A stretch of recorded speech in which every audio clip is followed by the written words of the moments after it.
Well, I'm been very struck, as I know all of my predecessors have been, by the warmth that people of Massachusetts in particular, I think, feel towards Ireland and the connections that they feel. And I come across that really every day in my work. Even, we know that about 23% of people here in Boston or in Massachusetts claim Irish ancestry. It often feels like a lot more than that, I have to say. I'm very happy to say. So those bonds really do run deep, and I'm always very touched. People are very quick to tell me about where their grandmother came from, where their grandfather came from, and oftentimes the stories can be desperately sad. A 16-year-old who came on her own and never went home, she never saw her family again. But also, I think, we reflect on the great role that so many Irish people have come to play here in Massachusetts, be that in the police, the fire service, in politics. We look at obviously Mayor Marty Walsh now, of course, John F. Kennedy and so many others. So I think definitely it's the two-way flow is wonderful. Irish people have a really great interest in America, but I certainly think people here have a very strong interest in Ireland. And I see that a lot with people applying for what's called a foreign birth registration, which is if you have a grandparent who was born on the island of Ireland, you're eligible to apply for what's called foreign birth registration, which means you get a certificate confirming that your grandparents were born on the island of Ireland, and then you can use that to apply for a passport and therefore, of course, to obtain Irish citizenship.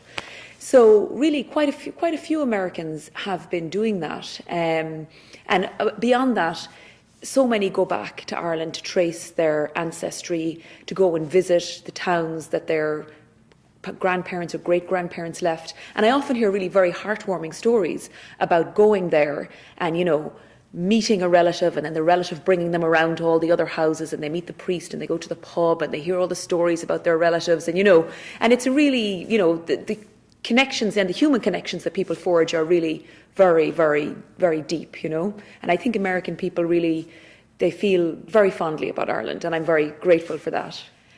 Well, I think there's probably few enough families in Ireland now that don't have some connection to Boston. Be that, a relative who came here many years ago to study or work or set up a business, or, a lot of students, of course, come here on the J1 3-month visa that allows Irish students to come to the US and kind of experience Irish or American culture for the summer. I know my own brother and sister both came on that when they were students and harbour really very happy memories of Boston. And many Irish businesses looking to expand overseas, Boston is the obvious place for them to land, not least because it's the closest to Ireland in terms of flight time. There's 3 flights a day currently coming to Ireland, coming to Boston from Ireland. And actually, we know that in the year ahead, there's going to be about 3 new operators starting to fly. So the connections are very close. But also, I just think, culturally and in a kind of a familial way, it feels very comfortable and easy. I know when I first came here and people would ask me, did I feel homesick? I felt almost surprised. I know obviously it would be possible, of course, and probably Irish people have felt homesick here, but I just felt so comfortable here. There's Irish names everywhere.